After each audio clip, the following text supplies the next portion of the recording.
আল্লাহ তাআলা বলছে, বান্দা এবার যদি মনে করে থাকো তোমার গুনার পরিমাণ বেশি, তাইলে তুমি অন্য কোথাও গিয়ে লাভ নাই।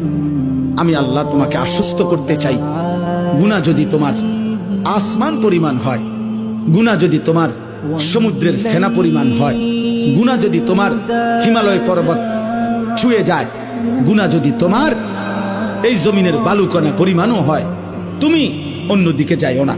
তুমি যদি শুধু বুঝতে পারো, অনুভব করতে পারো, তোমার ভিতরে যদি উপলব্ধি আসে আমার গুনাহ বেশি, আর আমার এই গুনাহ আমার জাহান্নামে নিবে, আর জাহান্নামের আগুন আমি সহ্য করতে পারবো না, খোদার কসম আল্লাহ বলেন এদিক সেদিক না গিয়ে বান্দা তুমি আমার দিকে ফিরে আসো, আমার রহমত থেকে নিরাশ হইও না।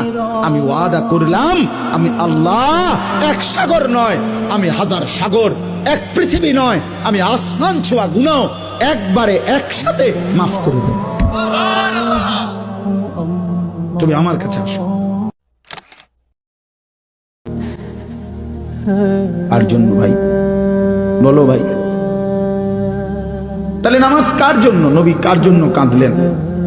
এত রক্ত, এত চোখের পানি কার জন্য ফেললেন? আমাদের কাছেই আমাদের নবী পছন্দ হয় না, আমাদের ধর্মই আমাদের কাছে ভালো লাগে না। আমাদের রাসূলের সারা জিন্দেগি যেতে যাইতে যাইতেও যেদিন তিনি পৃথিবী থেকে চলে যায়, মালাকুল মউত আজরাইল যখন রূহ কবজ করে নবীর, তখনও যাইতে যাইতে তিনি বলতেছিলেন আসসালাত আসসালাত, উম্মত নামাজ। আমি চলে গেলাম উম্মত, যাওয়ার আগে শেষবারের মতো বলে গেলাম। এতটা আবদার করে গেলেন, এত ভাবে বলে গেলেন, এত ভাবে কাঁদে গেলেন। তাহলে ইসলাম আমার জীবন মানে শুধু নারী না, জীবন মানে শুধু ভাত না, জীবন মানে অস্থির ছবি না, জীবন মানে উলঙ্গ দৃশ্য না।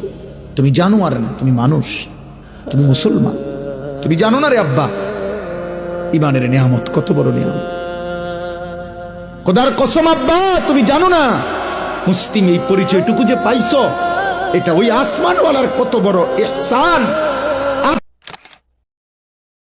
আল্লাহ যদি হাসরের ময়দানে বলে, বান্দা এটা আমার দেওয়া জিম্মা ছিল, কতজন রে ডাকলি বন্ধু।